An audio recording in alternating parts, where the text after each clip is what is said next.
The Rams would match their fearsome foursome against quarterback Jack Concannon, who would pass sparingly but effectively against them. Because of bruised ribs, Concannon threw quickly while dropping back to protect his injury from the Rams' pass rush.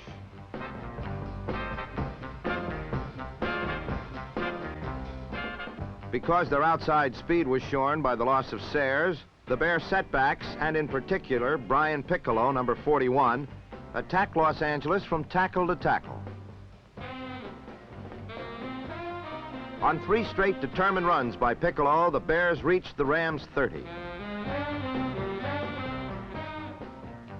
From there, Concannon lofted a pass to split end Bob Wallace.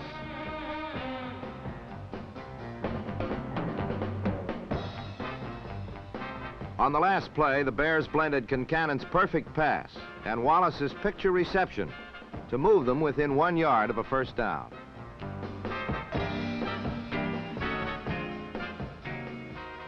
Piccolo sliced through the Rams' right side to pick up the first down as each yard became more grudging.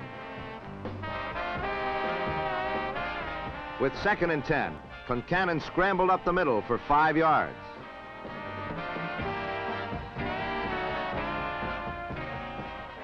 When reviewed again, it can be seen that Concannon's ad-lib run was set up by number 29, setback Ronnie Bull, who collapsed number 74, Merlin Olsen, with a crushing block.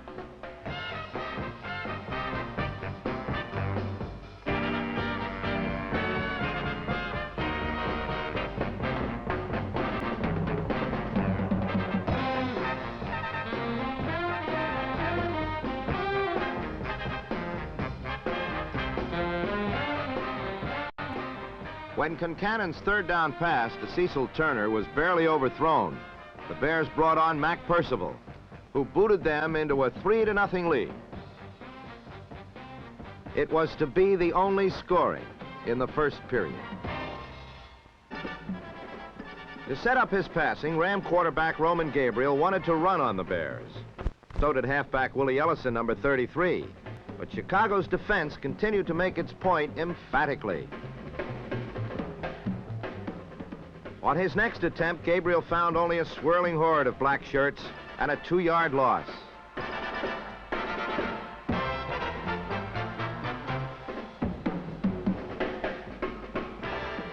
In that last pass to Ellison, Gabriel was blitzed and blindsided by number 53, Jim Purnell.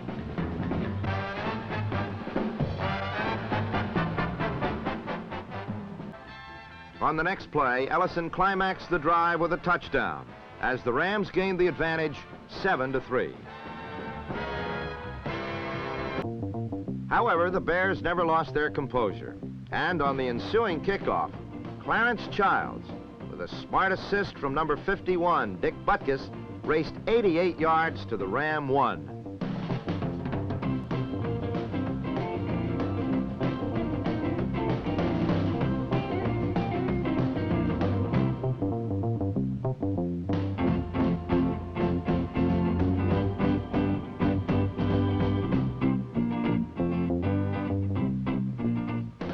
With no hole in front of him, Brian Piccolo caromed off Ram defenders and into the end zone. The Bears reclaimed a slim 10-7 lead.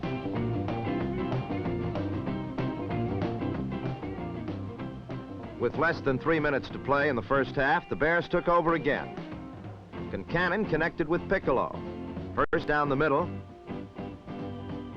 and then at the sideline to stop the clock.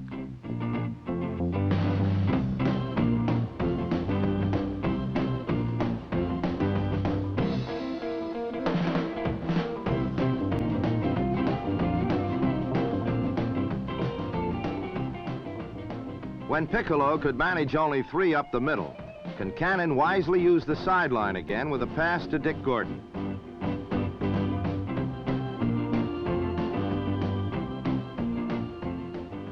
Unable to penetrate any farther, the Bears brought in Percival again, but this time his field goal was deflected. But the Bears' defense was quite stingy today, especially up the middle. And one big reason was a man named Butkus. The all-pro middle linebacker was all over the field, as he always is, and came up with a big interception off a milk plum pass intended for Billy Truax. Jack Concannon would now try to dent the formidable Fearsome Foursome and Company, and he would do it with short passes from a rollout formation, something which all three Bear quarterbacks have been able to do, and do well, in 1968.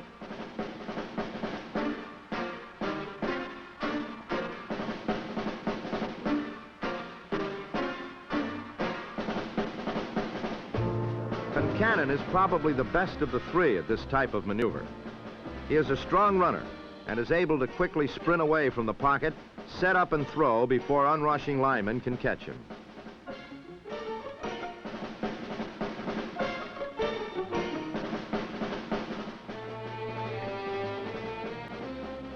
Calling his third successive rollout, Concannon this time kept the ball and rolled into the end zone for the touchdown.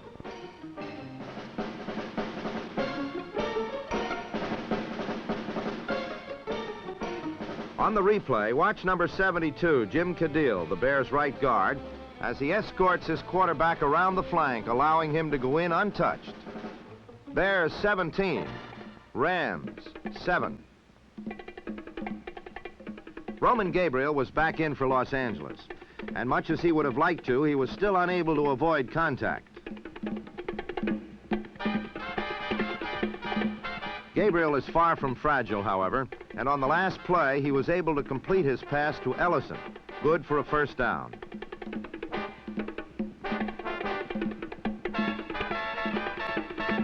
But 2 plays later, he was denied this privilege, as number 73, Frank Cornish, dumped him for an 11-yard loss.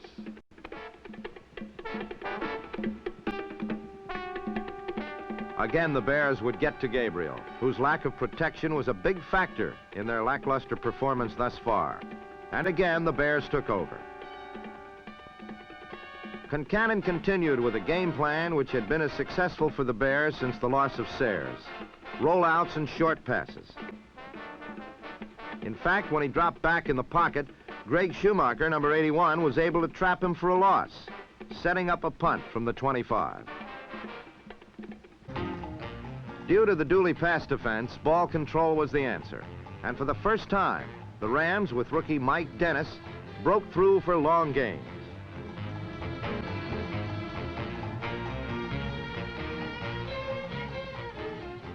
On the last play, only a great tackle by Rosie Taylor prevented a much longer gain by Dennis.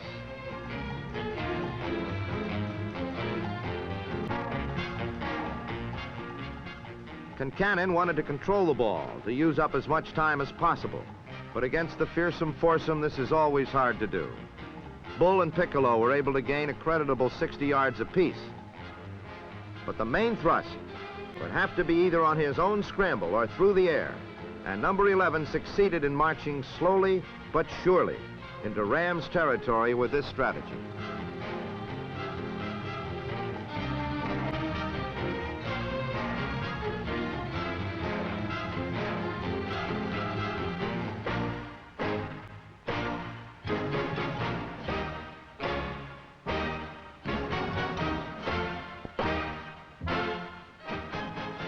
But as the quarter ended, so did Concannon's luck. Clancy Williams intercepted. Now, with just under 15 minutes, the Rams were about to play their final act in this NFL drama.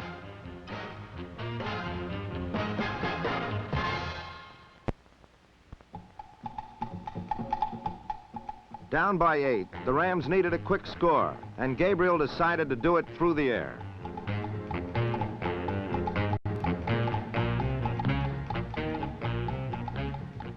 Even though he had been badly shaken earlier, Roman still had confidence in his arm, and it seemed to be paying off as Tommy Mason took a short pass and scampered 31 yards to the 17.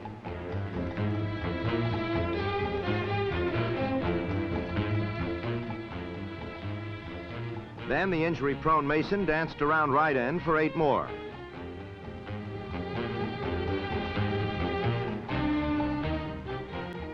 But the Rams were foiled when Dick Evey caught Mason's arm on a handoff.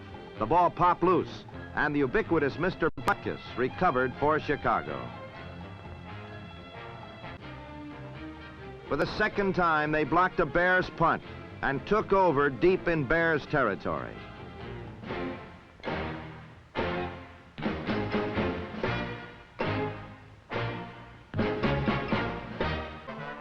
Then Roman, on a rollout, went in untouched, and the Rams trailed by 1.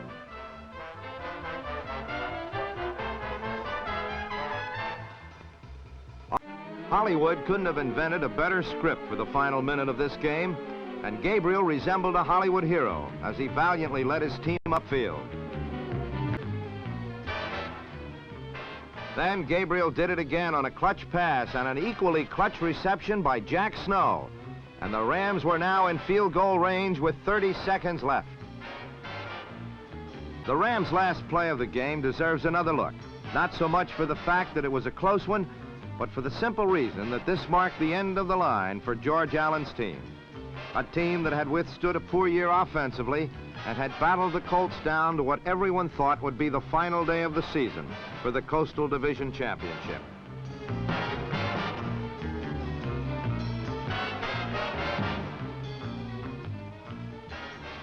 But for Los Angeles in 1968, the season ended 1 week earlier than everyone thought, because nobody told the Bears.